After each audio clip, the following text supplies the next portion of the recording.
ఈరోజు మన టాపిక్ వచ్చి పీసీఓడి పీసీఓఎస్ సమస్యల గురించి. అంటే ఒక 10 మంది ఆడవాళ్ళని తీసుకుంటే ఒక నలుగురికైతే ఈ ప్రాబ్లం ఇప్పుడు రోజుల్లో కనిపిస్తుంది.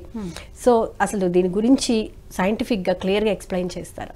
మీరు అన్నట్టుగా ఇప్పుడు ఈ జనరేషన్స్లో అంటే ఒకనొక కాలంలో అయితే పీసీఓఎస్ అంటే మన గ్రాండ్ పేరెంట్స్ని కనుక అడిగితే ఇలాంటి సమస్య మేము ఎప్పుడు వినలేదనే చెప్తారు ఒక రకంగా.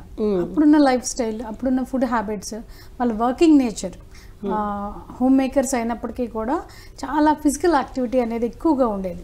అండ్ ఆల్సో తీసుకునే ఫుడ్ హ్యాబిట్స్లో కూడా డ్యూరింగ్ పీరియడ్స్ అప్పుడు ఒక రకంగా ఉండేది, వాళ్ళు మిగతా రెస్ట్ ఆఫ్ ద డేస్లో ఒక రకంగా ఉండేది, డే టైంలో ఒక రకంగా, నైట్ టైమ్స్లో ఫుడ్ ఇంకొక చేంజెస్ అనేవి అకార్డింగ్ టు ద రిక్వైర్మెంట్, బాడీని అవసరాలను బట్టి కూడా వాళ్ళ ఫుడ్ హ్యాబిట్స్, లైఫ్ స్టైల్ అనేది ఉండేది. ఇప్పుడున్న ప్రజెంట్ సిచ్యువేషన్లో యంగ్ జనరేషన్లో కూడా సే 14 years ప్యూబర్టీకి రీచ్ అయిన యంగ్ జనరేషన్లో కూడా వాళ్ళల్లో కూడా పీసీఓఎస్ చూస్తున్నామంటే అసలు ఎంత ప్రివిలెన్స్ ఉందో అర్థం చేసుకోవచ్చు.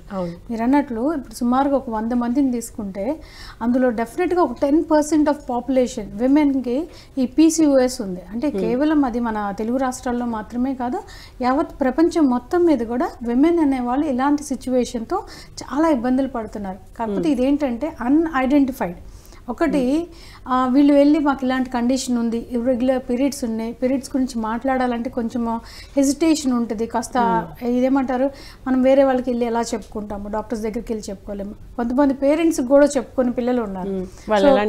చేస్తారు ఎలా ఉంటుందో అనే భయం ఉంటుంది. టెస్ట్ చేసేది ఒక రకం అయితే ఇది మన వాళ్ళు ఎట్లా అంటే కొంచెం ఆడపిల్లలు అనగానే కొన్ని ఇలాంటి కండిషన్స్ గురించి మాట్లాడటానికి కొంత ఇబ్బంది పడుతుంటారు. పీరియడ్స్ గురించి మాట్లాడన్నా, పీరియడ్స్లో ఉన్నామని చెప్పుకోవాలన్నా కూడా పీరియడ్స్లో వచ్చే క్రాంప్స్ అంటే కడుపులో నొప్పి కానీ, పొత్తి కడుపులో నొప్పి, నడుము నొప్పి, లేదా బ్లీడింగ్ అయ్యే తీరులో ఉండేటువంటి రకరకాల మార్పులు కానీ ఇవన్నీ వేరే వాళ్ళతో డిస్కస్ చేయాలన్నా కూడా చాలా హెసిటేట్గా ఫీల్ అవుతూ ఉంటారు. అలాంటి సందర్భాల్లో అసలు డయాగ్నోసిస్కి ముందు వీళ్ళు ట్రీట్మెంట్ తీసుకోవాలని కానీ డాక్టర్స్ని కన్సల్ట్ చేయటం కానివ్వండి, లేదా వాళ్ళ పెద్దవాళ్ళతో మాట్లాడటం కానివ్వండి, వాళ్ళకి ఇలాంటి కండిషన్ ఒకటి ఉంది అని వాళ్ళు తెలుసుకోవటానికి కూడా చాలా లేట్ అవుతుంది. అది ఒక కారణం అయితే, రెండోది అసలు ఏ ఏజ్ గ్రూప్లో వాళ్ళకైనా కూడా వచ్చేదానికి అవకాశం ఉంది.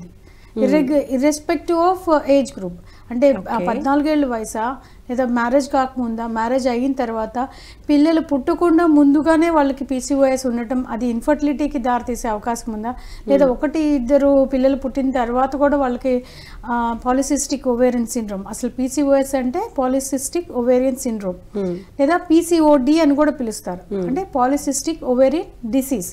ఇది డిసీజ్ కింద తీసుకుంటారు లేదంటే సిండ్రోమ్ కింద. యాక్చువల్గా ఇదంటే మల్టిపుల్ కాంబినేషన్ ఆఫ్ ఫ్యాక్టర్స్ ఉంటాయి, అంటే అనేక లక్షణాలు. ఇప్పుడు గుండెకి సంబంధించి వాల్వ్స్ ఏదైనా కరెక్ట్గా పనిచేయట్లేదంటే వాల్వ్ డిస్ఫంక్షన్ అంటాం.